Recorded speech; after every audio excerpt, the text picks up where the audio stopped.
Good thing we held off. We've had a huge influx suddenly. As I said, the queues at the coffee machine must be quite long in the morning, which is totally fair.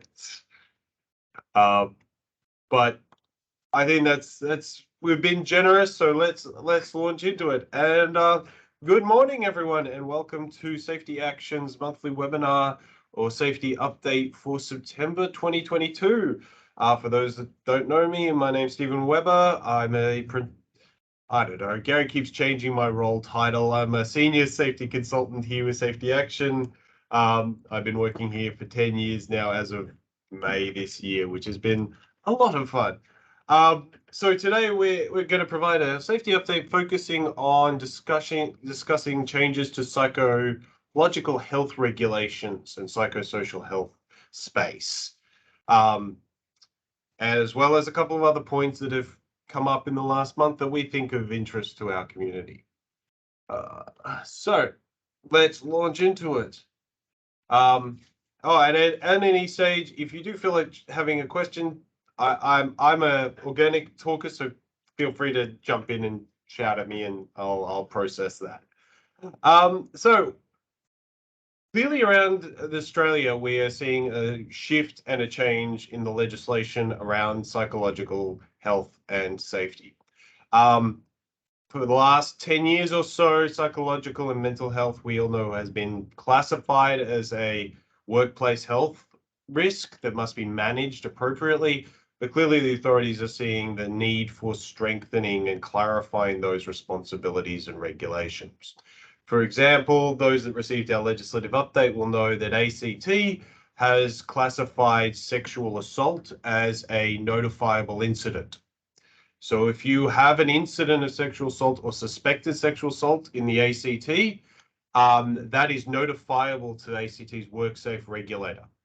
I believe at least New South Wales is contemplating a similar legislative change as well. So we're starting to see this significant focusing all around Australia on their jurisdictions. Now, the one we're going to talk about is Victoria's legislation, because they've got a new, basically a focused legislative package or act that is currently going through Parliament. I think its implementation has been slightly delayed, but last case, we were expecting to see that before the end of this year. So basically, just to reinforce, psychological health, what we're talking about here is anything in the workplace that results in an act of aggression or violence towards an individual. So bullying, so this is that repeated unreasonable behavior. Exposure to traumatic content or events.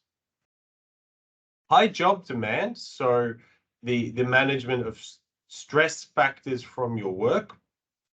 And sexual harassment, per the definition. So these some are consistent, and we understand that, and some new languages, particularly around traumatic exposure, high job demand, has been inferred through case study in the past. So we've had Queensland cases where a farmer has left an apprentice with a body after a fatal incident on the case. That apprentice has received traumatic exposure and mental health injuries arising from putting them in that position. And the courts have ruled, no, you have injured this person in your workplace through your actions. You have exposed them to what was an unreasonable event, and you should have managed that in a different manner. High job demand is an interesting one in which it is fluid and dependent. So it's basically you need to have processes to look at a person's job and say, would a normal person in this role be able to manage these stresses? So this travel, these work hours, this workload, these clients, this sort of attitude that we're experiencing from our customers, that kind of exposure rate, to work out whether or not a reasonable person could manage that load of work. The kicker with that is we now then have to have processes to adjust or identify when someone's mental fortitude no longer is resilient enough to be able to handle that load. So we have seen a lot of workers' compensation claims where individuals, say consultants or lawyers, were in a position where they sued their employer for workers' comp for a mental health injury. And the lawyers were saying, well, we've mapped this job out, everybody else is doing it, it seems reasonable. And the courts went, yes, but there were clear performance and physical signs that there was stress or trauma arising from external factors. In this case, I think from her home environment and the relationship with her husband, that were visible to the business. You could have seen that these stresses were impacting her. So you should have identified that and made reasonable adjustments, because this workload is now no longer reasonable given her mental state, her other resilience factors. Now, that's a really hard aspect to plan for and manage, but that is the space in which we're sort of driving towards. So it's not just, pardon me, our consistent processes, it's what are our mechanisms for identifying and adapting when individual circumstances change. So this legislation has basically, what I think the intent is to take psychosocial health and smack dab it as much as a health and safety problem as anything else. I think that's their intention, though they're pushing it a little bit more than normal. So it's basically, we have a proactive duty to manage mental health and psychological risks. So it's no longer enough or sufficient to say, yep, we have a employee agreement program for counseling, we have a program for responding to bullying, we have a program for responding to sexual harassment. These are reactive systems. We need to start treating psychological risk proactively like we do every other risk. So we need to start doing assessments, we need to start planning, we need to basically start managing in advance to minimize the risk of this injury arising, not just having reactive processes when it occurs. So what does that kind of look like from activities? Well, we need to start running out, like most other assessments, psychological risk assessments, so psychological mental health, aggression and violence assessments, risk assessments, inspections. We need to start looking at these as proactive programs we need to implement within our organization. We need to build a psychological health control plan. We'll talk about that in the next slide. We need to review and update our company policies and procedures, because we need to move from we won't have this is unacceptable. We need to start looking at our language and ensuring, okay, it's not enough to just, we will try and say it's not good, and we will respond appropriately to, well, how do we actually map out and structure it to minimize its chance of occurring at all. And then interestingly, we need to report to WorkSafe any complaints. Now, pardon me, cold and flu, gotta love it this year. I'll have to get back to you on the exact details of this, but they're structuring basically a proactive reporting structure of issues, concerns, complaints. So similar to ACT, I think we're entering into a space of, if we have an incident or a suspected incident, we're going to be moving into a notifiable case in the near future. I unfortunately don't exactly know what Zero Report is. It might be that we have to start mapping out the activities that we're doing to minimize harm in case that we're asked about. My boss read the law more recently than me, so unfortunately, but we are moving into this space of, well, we need to demonstrate that we're actually doing everything we reasonably can, using that lovely term, to prevent these injuries occurring. So What is a control plan? Basically, it's our map of how we're going to try and eliminate or reduce psychosocial risks within our workplace. So management of work, fatigue, supervision, culture. How are we actually going to identify and address culture within our business? Down to plant, equipment, systems of work. So are we in a hot environment? Are we in a cold environment? Are we in elements which fatigue and put on mental health strains? How do we actually know what is a safe job load for people, etc.? Work design, information, instruction, and training. Now, this includes those aspects of how do we identify when somebody is no longer as resilient as they once were. So people can have a whole life outside of work, surprise, surprise, and within that is potential stresses, relationships, family, health, whole finance, whole bunch of factors. We need to have sufficient processes to be able to start picking up visual signs. Now, we can have a program of every week having our supervisors go down and ask their team, are you okay? We had the National Are You Okay Day yesterday, embedding that weekly. We can ask the question. Now, if they say no, all right, they have a right to privacy, but at least we've made a systemic effort. But coupled with that, we need to make sure our supervisors understand what are the warning signs that that answer is a lie.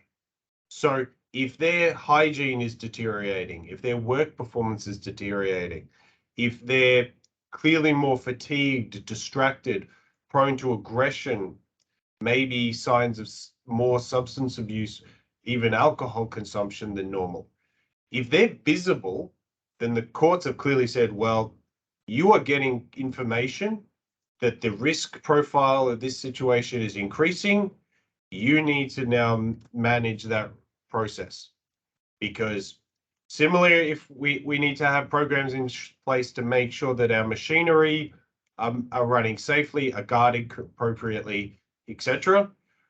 We need to be having this, knowing what are the warning signs that our humans are deteriorating and aren't being able to perform correctly, leading to a potential injury. Now that's really tricky. It involves a lot of sophisticated training, particularly around your managers and supervisors. They're going to be the key here. Your supervisors in any sort of psychological profile that I've been able to look at for all programs, the linchpin is your supervisors, with it supported by a management culture, because they're the ones that are going to be able to see the signs that somebody is in trouble. They're the ones that are going to have those relationships. So we're going to have to make sure that they are embedded in any sort of plan that we're going to have in place to sort of mitigate and control this hazard. Now, there is some advice out there in compliance codes. Vic's going to release a new one in some time. We haven't been told yet. Hopefully in conjunction with the new laws. There are existing safe work material that came out this year, actually, in July, on managing psychological hazards at work. But we're also willing to have further conversations. We're starting to do training programs for managers and leaders in educational institutes on, okay, how do we actually inbuild this? How do we manage these risks? What are our obligations that are coming about? Similarly, there are tools out there on how to do these assessments. They are a little bit complicated, but they do exist. So if you need advice or have some conversation, please do feel free to let us know. We'll put out more information as we get it. But it's a evolving space. Just quickly, is there any specific questions that anyone has at this stage?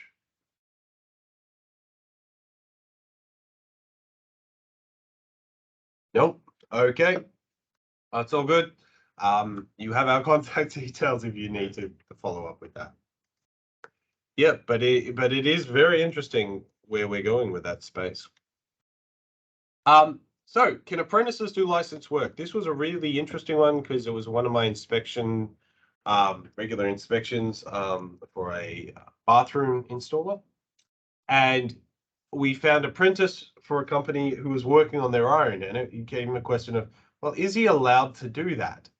At what stage can various apprentices do various work? We know that with electricians, there's a very legislative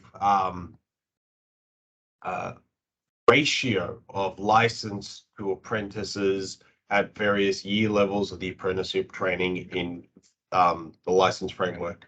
What about plumbers and carpenters, etc.?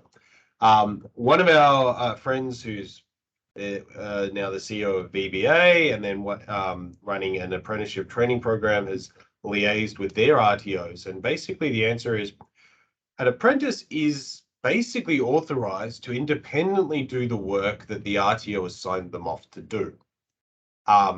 So anything that their course has certified them, even as they're doing the course, they are technically allowed to do independently.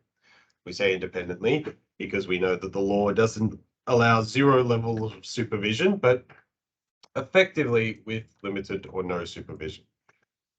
Now that there's a slight complexity in that if I'm hiring a contractor who says an apprentice, I'm not going to be able to go through his RTO credentials and do a mapping alignment to check out, okay, have you done all the RTO courses?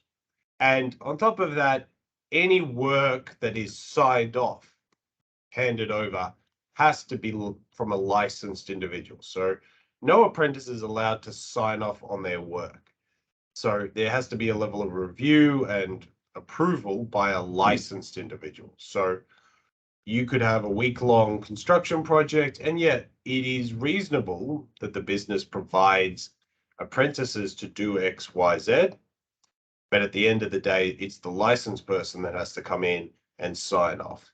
So we would have the stance, look, it's not advisable to have an apprentice on their own, and we would be checking in with the firm saying, how are you actually managing the supervision of this individual?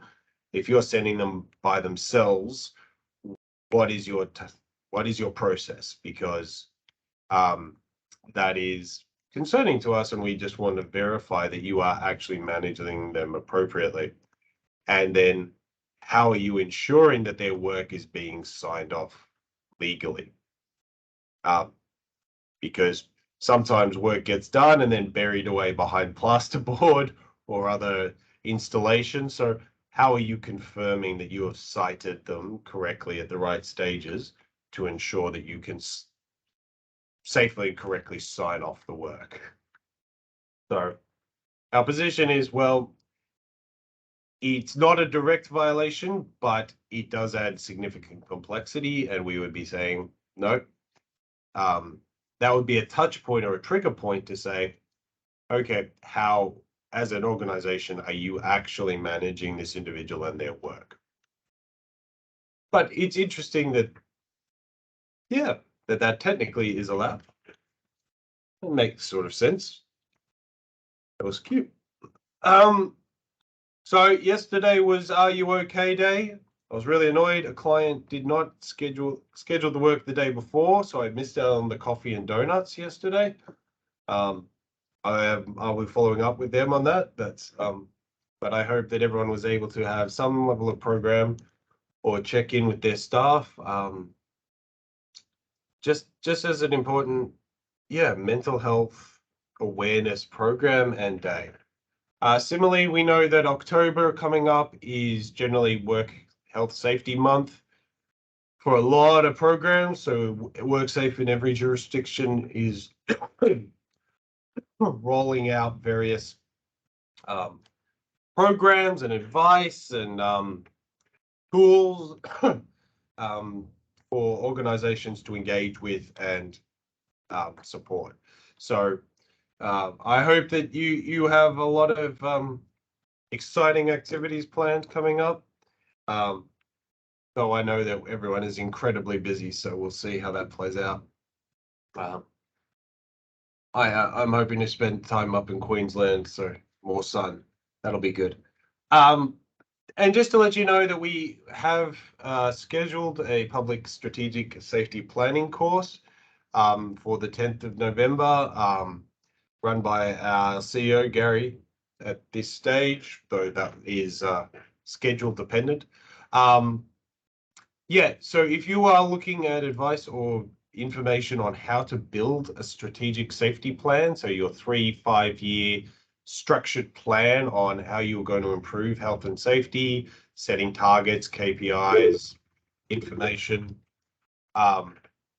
then this may be of value to you. It's an extremely good program. You get a lot of good tools and examples out of it on how to integrate and structure within your own organization. I think it's really cool, but I'm biased, so should come along and confirm or deny that information. Yeah, and it's going to be, well, we're aiming for face to face. We'll see how the world lets us, but so far, fingers crossed, it's all good. And it would be lovely to see people again. We'll send more information about that in other communications, or just let us know and we'll more than happily provide that info. I should update that photo.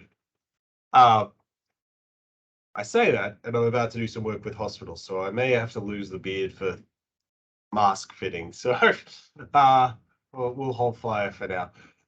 That's the formal component done for me today. Nice, short, and sharp. Yeah, I don't. There are specifics that are coming out of the new laws for psychological risk assessments, which I think are going to put a bit more focus and structure than we normally have been. But ultimately, at the end of the day, I think this is just a reinforcement of the idea this is a risk within our workplace, just like any other hazard. It's just a little bit more complex because we're dealing with humans and emotions and a lot of other external factors that the individual is bringing to the bear that have an interplay that is difficult to manage. But I think if we keep to our core processes of identification, assessment, and control, we will have a firm foundation towards managing it. And then the rest is just nuances of how we go about doing this. So I think we should be okay to just be able to breathe a little bit through this, but clearly this is something that the authorities are driving hard. So we're going to be probably challenged on quite a bit. I imagine starting as of next year, all the authorities are going to start hitting hard. Yep, we're more than happy to email out the slides to all the participants. That's no problem at all. And just on that, I'll because it jumped to mind. I am pretty sure I heard an announcement from one of the WorkSafe CEOs that basically they've said psychological health has been in the legislation for 10 years. At the grace period that we've allowed businesses has pretty much ended. So in their position and in the authorities' mindset, we've had our time to learn what to do. Now it's starting to, okay, they're going to be expecting this. So whatever leeway that we've been granted in the past is probably gone now. Was there any other questions that I might be able to try and answer in this forum, this stage?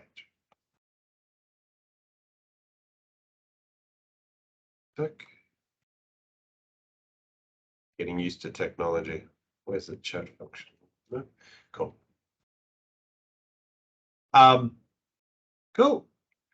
Otherwise, as I said, feel free to call us. We're more than happy to talk to people. Thank you, Mike. I enjoy it too, though I need to get a new haircut and a trim. Thank you for dealing with my coughing. I'm sure everyone is encountering their own version of it at this stage. So that's all I have today. Great to see you all. Have a great month, and all the best to you and your teams. Bye. Thank you. Hey, no problem. Ah.